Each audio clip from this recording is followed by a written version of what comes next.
Hello and welcome to M civil services. आप सबका स्वागत करता हूं मैं हमारे प्लेटफॉर्म पे, जहां आज हम बात करने वाले हैं कि जो CGPSC इंटरव्यू होने वाला है 10 तारीख से, उसके लिए क्या तैयारियां करनी है, किस तरह से आपको अप्रोच करना है, क्या चीज़ों को समझना होगा ताकि आप उस पैनल के सामने अपना सब कुछ दे पाए और बेहतर रिजल्ट पा सकें। चलिए बिना देरी किए स्टार्ट करते हैं इस सेशन को, जिसमें हम छोटी से छोटी चीजों को समझेंगे और ये भी जानेंगे कि किस तरह से उस पैनल के सामने आप अपना जो 100% है वो डिलीवर कर पाए। उससे पहले आप लोगों को बताना चाहूंगा कि हमारी संस्था एम सिविल सर्विसेज आप सबके लिए 7 और 8 नवंबर को एक मॉक इंटरव्यू प्रेजेंट कर रही है, जिसकी चेयरमैन हमने डिग्निटरी के तौर पे डॉक्टर किशोर अग्रवाल सर को बुलाया है, जो कि आईपीएस हैं, रिटायर्ड आईपीएस डीआईजी रैंक पे रिटायर हो चुके हैं। वो हमारे इस पैनल के चेयरमैन होने वाले हैं। इसके अलावा और भी डिग्निटरीज होंगे जो आपसे इंटरव्यू से रिलेटेड चीजों के ऊपर आपको गाइडेंस भी देंगे, प्लस एक मॉक इंटरव्यू सेशन भी कंडक्ट करेंगे। ये पूरा सेशन फ्री ऑफ कॉस्ट होगा। तो इसके लिए ज्वाइन करने के लिए आपको डिस्क्रिप्शन में दिए गए नंबर पे व्हाट्सएप आप कर सकते हैं अपने डिटेल्स। इसके अलावा आप चाहे तो डिस्क्रिप्शन में दिए गए लिंक को क्लिक करके गूगल फॉर्म फिल कर सकते हैं और अपना प्रेजेंस यहाँ पे दे सकते हैं। तो चलिए जानते हैं कि आने वाले इंटरव्यू में हमें क्या चीजें करनी चाहिए। तो कुछ बेसिक चीजें होती हैं जो हमें समझना होगा। सबसे बेसिक क्या होता है इंटरव्यू में? बेसिकली हम इंटरव्यू कहते हैं, पर ये इंटरव्यू नहीं होता, ये बेसिकली पर्सनालिटी टेस्ट होता है कि आपने जो भी आपकी नॉलेज थी उसको आपने रिटन एग्जाम में डिलीवर कर दिया है। अब जो आपके सामने पैनल बैठा होगा वो आपके अंदर की लीडरशिप क्वालिटीज को चेक करना चाहेगा। वो ये चाहेगा कि अगर हम किसी सिविल सर्वेंट को सेलेक्ट कर रहे हैं तो क्या वो उस लायक है कि नहीं, ये पता करना। तो बेसिकली ये आपकी पर्सनालिटी का टेस्ट है, ना कि ये आपका इंटरव्यू बेसिकली है जो नॉलेज टेस्ट करता है। तो सबसे पहले तो आपको दिमाग में ये बैठाना होगा कि वहां आपको अपने बारे में, अपनी लीडरशिप क्वालिटी के बारे में दिखाना होगा।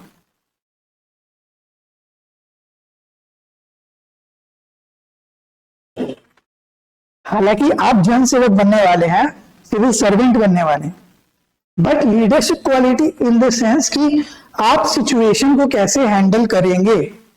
तो इसीलिए यहां से नया चीज आपको जो जानना होगा वो होगा कि सिचुएशन यानी उस सिनेरियो में आप कैसे अपने आप को ढाल सकते हैं। तो सिचुएशनशिप को समझना होगा। ठीक है, ये बेसिक चीज है जो मैं आपको बता रहा हूं कि क्या आपको करना होगा। उसके बाद बारी आती है कि सिचुएशन में कैसे ऑप्टिमल आउटपुट आप दे पाएंगे, मतलब बेहतर रिजल्ट आप कैसे ला सकते हैं। तो उसके लिए आपको चाहिए कामनेस, शांत होना।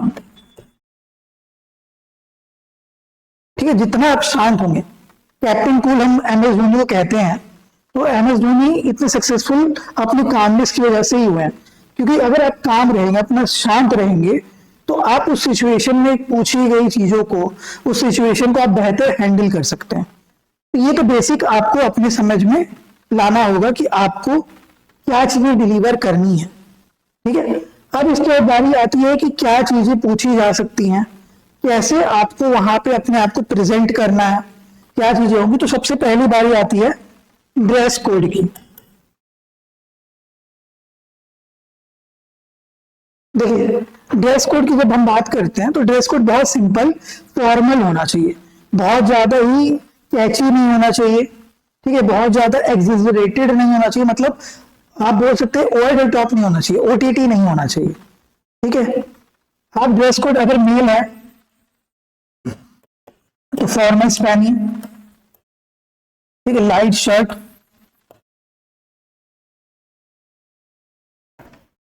इसके अलावा डार्क पैंट, खासकर ब्लैक अगर हो तो ज्यादा बेहतर है। ठीक है, तो बट आप चाहें तो ब्लू, नेवी ब्लू पैंट्स भी पहन सकते हैं। तो डार्क पैंट्स मैं आपको बताना चाहूंगा कि लाइट शर्ट होनी चाहिए। लाइट शर्ट यानी कि लाइट ब्लू कलर की शर्ट हो सकती है, ठीक है, लाइट पिंक कलर की, लाइट वाइट कलर की शर्ट्स, जो बेसिकली ज्यादा फॉर्मल आपको अटायर दिखाई दे, सामने वाले को एक अच्छा प्रेजेंस आपका फील करवाए। जब आप अगर फीमेल हैं तो फीमेल को क्या पहनना चाहिए, या तो आप सलवार समीज पहनिए, ठीक है, सूट पहनिए बेसिकली।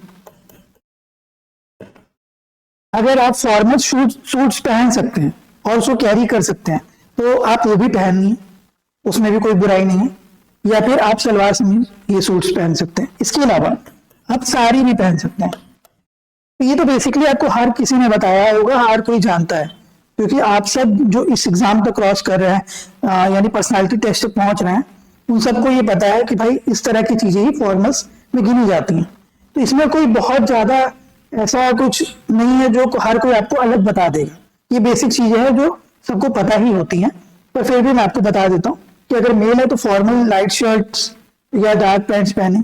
इसके अलावा अब दूसरी चीज आती है कि आपका प्रेजेंस कैसा होना चाहिए। ये तो अटायर के ऊपर हो गया। इसके अलावा आता है प्रेजेंस, ठीक है। तो प्रेजेंस मतलब आप वहां पहुंच रहे हैं तो कैसे दिखना चाहिए। तो ठीक है, तो अब बेसिकली अच्छी तरीके से ड्रेसअप तो है ही, पर इसके साथ ही साथ आपको, अगर आपका बियर्ड है, अगर मेल की बात करो, बियर्ड है तो बियर्ड को ट्रिम कर लीजिए या सेट कर लीजिए, ठीक है। या अगर फीमेल है तो बेसिकली आप अपनी जो भी अटायर आप पहन रहे हो उसके अकॉर्डिंग ही अपने हेयर स्टाइलिंग करिए। ये तो बेसिक चीजें हैं, ये हर किसी को पता होता है। यहाँ पे आपके शूज की भी बात आती है। अगर आप टाई पहन रहे हैं तो नॉर्मल टाई पहनिए, ठीक है, प्लेन टाई पहनिए। शूज पहन रहे हैं तो शूज अकॉर्डिंग टू आपके बेल्ट या पैंट होना चाहिए, ठीक है। तो ये बेसिक चीजें हैं। ये तो हो गया हमारे ड्रेस और अटायर एंड योर प्रेजेंस। इसके अलावा आपको काम होना पड़ेगा प्रेजेंस में, आपको अपने आप को शांत रखना।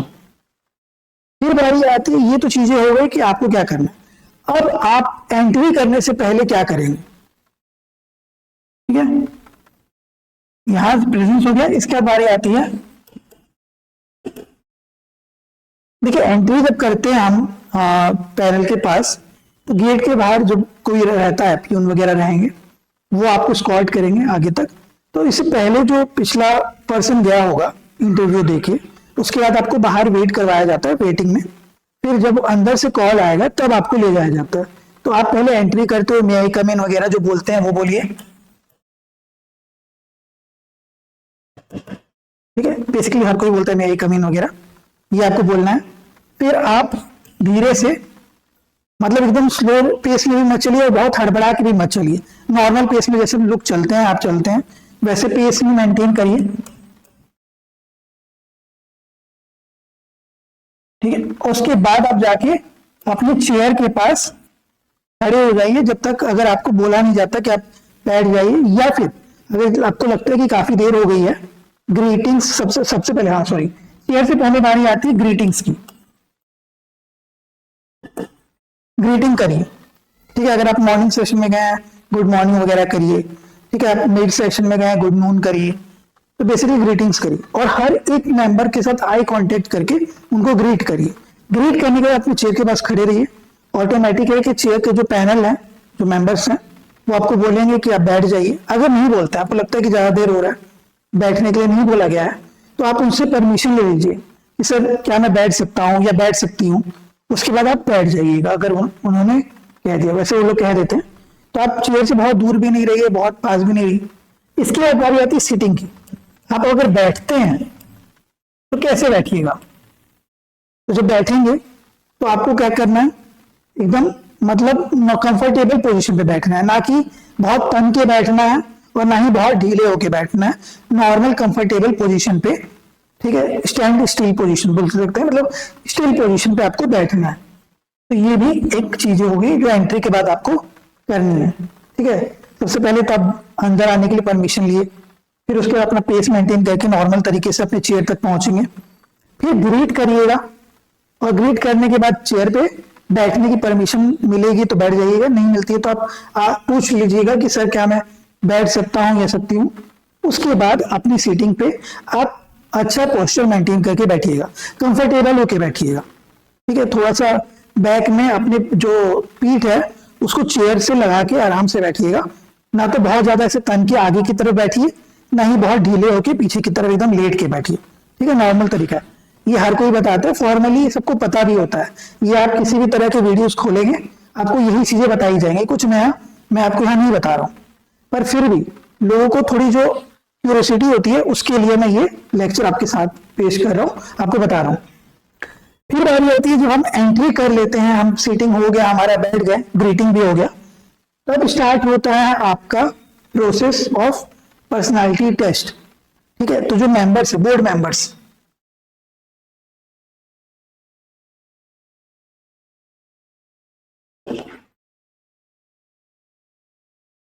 पर्सनालिटी टेस्ट में बेसिकली 3-4 चीजों पे ही फोकस होता है। ठीक है, उन्हीं से जुड़ी हुई चीजों से आपसे प्रश्नोत्तरी की जाएगी, यानी जो क्वेश्चनर्स होंगे वो उन्हीं से जुड़े होंगे, जो कि आपसे ये 3-4 बोल सकते हैं बॉक्सेस होते हैं जो टिक करते हैं इंटरव्यूअर।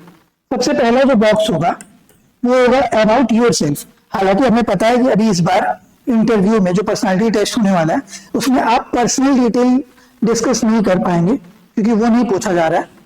ठीक है, यानी आप अपना नाम वगैरह नहीं बता सकते हैं, ये सारी चीजें। लेकिन उसके अलावा अपना एजुकेशनल बैकग्राउंड आप बता सकते हैं, अपने इसके अलावा आप बता सकते हैं कि एजुकेशनल बैकग्राउंड हो गया तो कि किस तरह से आगे की चीजें हम कर रहे हैं, हमारी हॉबीज क्या है, ये सारी चीजें।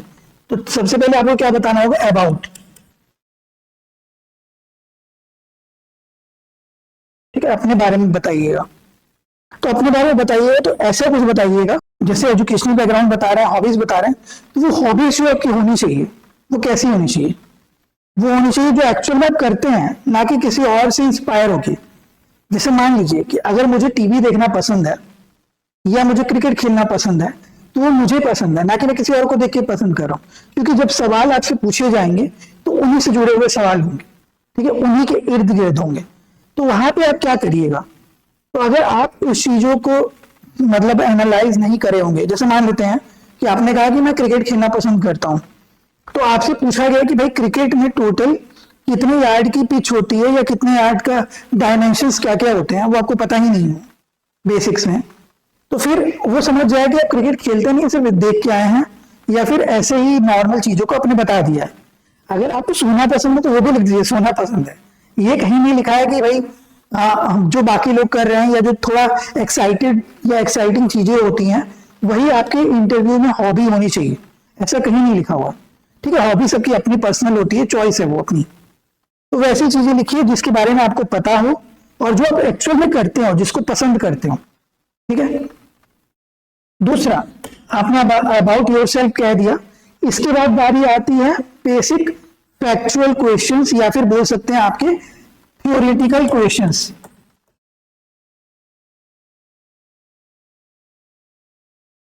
ठीक है, थियोरेटिकल क्वेश्चंस में आपके फैक्ट से रिलेटेड क्वेश्चंस हो सकते हैं, टॉपिक से रिलेटेड क्वेश्चंस हो सकते हैं, आपने जो बेसिक चीजें करी हैं उनसे रिलेटेड क्वेश्चंस हो सकते हैं, आपके बैचलर या मास्टर से जुड़े हुए क्वेश्चंस हो सकते हैं। तो ये चीजें आपसे पूछी जाएंगी। फिर बारी आता है तीसरा, आपका करंट अफेयर्स से कितना आपका अभी फिलहाल नाता है। ठीक है, तो करंट अफेयर्स रिलेटेड क्वेश्चंस आपसे पूछे जाएंगे। जैसे आपने रिसेंटली 2-3-4 दिनों में न्यूज़पेपर पढ़ा हो, यहां तक कि मैं तो कहूंगा कि आप जिस दिन इंटरव्यू देने जा रहे हैं उस दिन का भी न्यूज़पेपर पढ़ के जाएं, क्योंकि हो सकता है आपसे पूछ लिया जाए कि आज न्यूज में ऐसा क्या इंपॉर्टेंट है जो आपने पढ़ा। ठीक है, तो करंट अफेयर्स में जैसे अभी रिसेंटली हमें पता है कि 2 दिन पहले हमारा CMS-03 लॉन्च हुआ है, जो कि 4400 kg का सैटेलाइट है, जिसे LVM-3 यानी कि मैक 3 के थ्रू हमने लॉन्च किया था। तो ये बेसिकली इंडिजीनियस एंड इंडिया में लॉन्च हुआ सैटेलाइट है। ठीक है, इससे भारी भी सैटेलाइट हमने लॉन्च किया है, पर अपने स्टेशन से नहीं किया है। तो ये एक हो गया क्वेश्चन। अब कल ही हमने देखा कि एक ट्रेन एक्सीडेंट हुआ है बिलासपुर रूट में, तो अगर आप न्यूज से हैं वाकिफ तो आपको पता होगा कि किस रूट में हुआ है। ठीक है, तो इस तरह के क्वेश्चंस आपसे न्यूज़पेपर से जुड़े हुए पूछे जा सकते हैं। तो करेंट अफेयर से पढ़िए। जैसे अभी गोवा में चेस वर्ल्ड कप हो रहा है, उसके बारे में आपको पूछ सकते हैं। ये कुछ सैंपल में आपको बता रहा हूँ, करेंट अफेयर्स से क्वेश्चन आ सकते हैं। ठीक है, जो बेसिक आपने पढ़ा है वैसे ही क्वेश्चन होते हैं और फैक्चुअल बेस्ड क्वेश्चन होते हैं। ठीक है, इसमें कोई भी ओपिनियन बेस्ड क्वेश्चन नहीं होते हैं। फिर बारी आती है चौथा और आखिरी जो बॉक्स होता है, मतलब एक बोल सकते हैं कि बकेट होता है जिससे क्वेश्चंस पूछे जाते हैं, वो होता है opinion based public case study. ठीक है, केस स्टडी यानी कि बेसिकली अगर आपको एक सिनेरियो दे दी जाए, एक सिचुएशन दे दी जाए कि अगर आप इस सिचुएशन में होते तो क्या करते, उन क्वेश्चन से आपसे डिस्कस किया जाएगा, डील किया जाएगा। ठीक है, जैसे एग्जांपल के तौर पे मान लेते हैं कि अभी जैसे हमने देखा कल एक्सीडेंट हुआ, ठीक है, ट्रेन का, तो आपसे पूछा जा सकता था कि अगर उस सिचुएशन में आप लोको पायलट होते तो क्या करते, या फिर आप गार्ड होते तो क्या करते। तो उस सिनेरियो को आपको समझना है और उसके बेसिस पे आपको आंसर देना होगा। ठीक है, ये तो हो गया पर्सनालिटी टेस्ट का रूप। ये हो गया हमारे बेसिक चीजें जो करनी है। इसके बाद जब ये पर्सनालिटी टेस्ट खत्म होता है तो ग्रीटिंग फिर से करना होगा, फिर थैंक यू बोल के चले जाना होगा। ठीक है, एंड जो होगा, जो एंड होगा बेसिकली वहां पे आपको ग्रीटिंग करना होगा। और कोशिश करिए कि जब जा रहे हो तभी आई कांटेक्ट बीच बीच में करते हुए जाए, ऐसा ना हो कि एकदम ऐसे पीठ दिखाते हुए चले जाएं आप। ठीक है, तो ये कुछ चीजें हैं जो अच्छा लिखने में हेल्प करेंगी आपको। प्रेजेंटेशन आपका बेटर होगा इन प्रेजेंस ऑफ जब बोर्ड मेंबर्स। ठीक है, in front of board members आपको प्रेजेंस अच्छा दिखाई देगा। तो ये तो हो गया भाई कि क्या क्या चीजें होती हैं पर्सनालिटी टेस्ट में। अब इनको कैसे किया जाए, क्या किया जाए, खासकर इन सब सिनेरियोस को। ठीक है, इनके ऊपर बात करते हैं।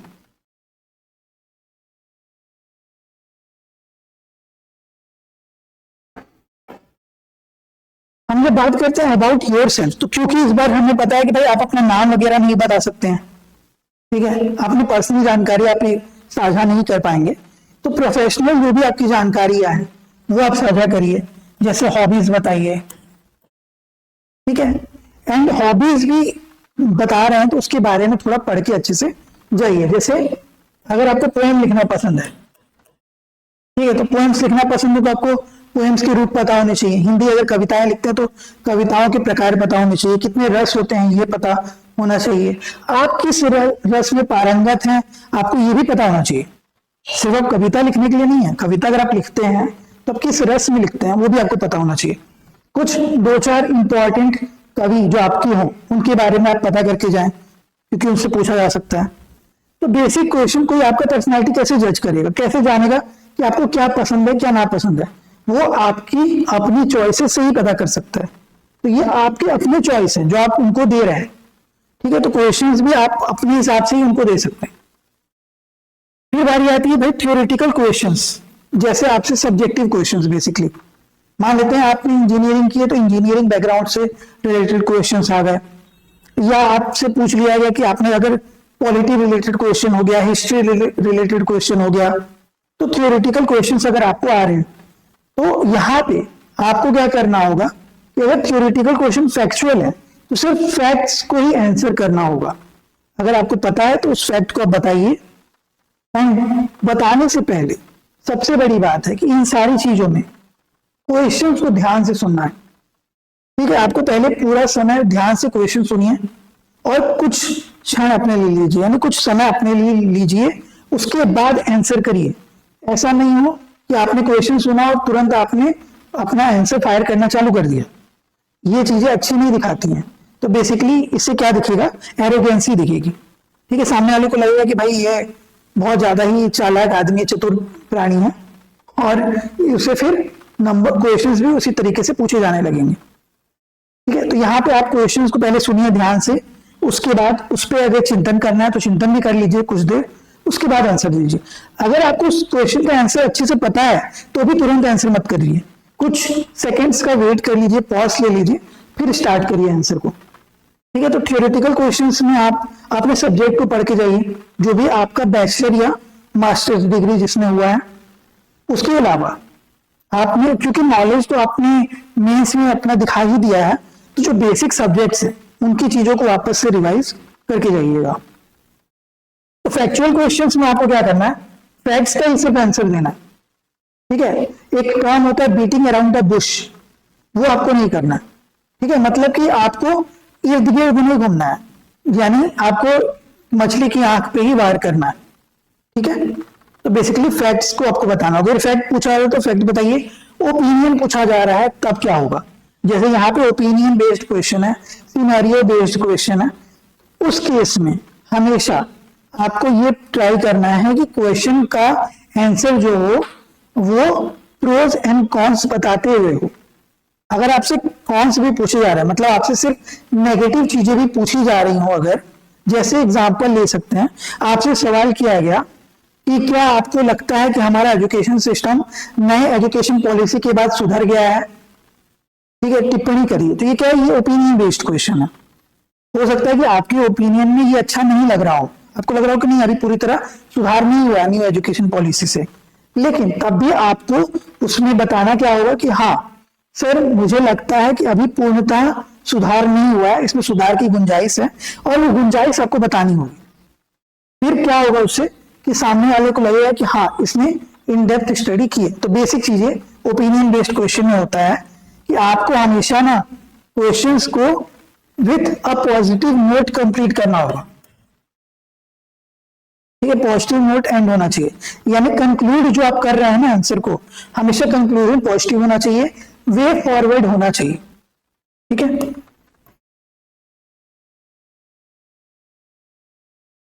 मतलब उसमें अगर क्वेश्चन में कोई भी गुंजाइश है आगे कि और बेहतर कैसे किया जा सकता है।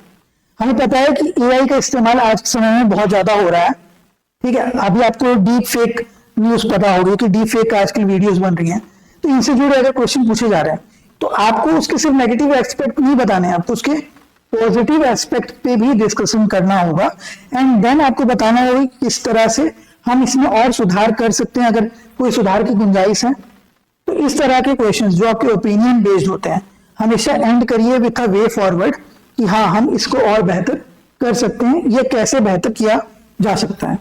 सेम सिचुएशन हो केस स्टडी में भी, जैसे मान लेते हैं हमने बहुत बार ये सुना है कि अगर कई लोग आपसे ये इस तरह का सिनेरियो आपके सामने रखे होंगे, ये वाला खासकर, कि दो पटरियां हैं जिसमें एक ट्रेन आ रही है, एक पटरी पे जिसपे नॉर्मली ट्रेन को गुजरना था उस पर 4 बच्चे खेल रहे, और एक जो है उसके साइड पटरी जहां से रूट चेंज होता है उस पर एक बच्चा खेल रहा है, ठीक है। तो क्वेश्चन ये आपने बहुत बार बहुत लोगों से सुना होगा।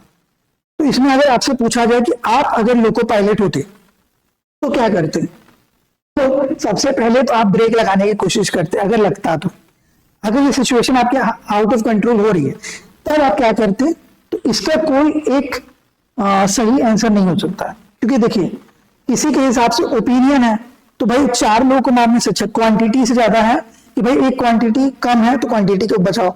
दूसरा हो सकता है कि भाई on the basis of logic कि जो ट्रेन जहां से नहीं आने वाली थी अगर वहां बच्चा खेल रहा है तो गलती उसकी नहीं है, लेकिन वो 4 बच्चे जो गलत पटरी पे खेल रहे जिस पे ट्रेन आने वाली थी तो गलती तो उनकी है, उनकी वजह से किसी एक का क्यों डेथ होना चाहिए। तो ये भी एक लॉजिक है। आपको ऐसा लॉजिक देना होगा जो कि आपको लगता है सही है, बट उस लॉजिक को आपको जस्टिफाई करना होगा। ये नहीं हो कि हाँ मैंने बोल दिया कि भाई ट्रेन आ रही है, मैं लोको पायलट होता दूसरे पे चला देता कि एक बच्चा मर रहा है तुम्हारे चलेगा 4 बच्चे बचेंगे, लेकिन क्यों, ठीक है। आपको जस्टिफिकेशन के साथ उस जवाब को देना होगा, ठीक है। अगर मान लेते हैं कि एक और सिचुएशन ऐसा भी होगा कि मान लेते बोट सिंक कर रही है, उसमें बच्चे हैं, बूढ़े हैं, फिर मतलब सेलिब्रिटीज हैं, तो आप पहले किसको बचाएंगे अगर एक बार में एक आदमी को बचा सकते हैं। इस सिचुएशन में भी आपके लिए कोई एक पॉसिबल आंसर नहीं हो सकता, हर एक इंसान का अपना सोचना होगा। तो आपको जो सही लगता है आप उसको जस्टिफाई करते हुए आंसर दें, ठीक है। ये है ओपिनियन बेस्ड।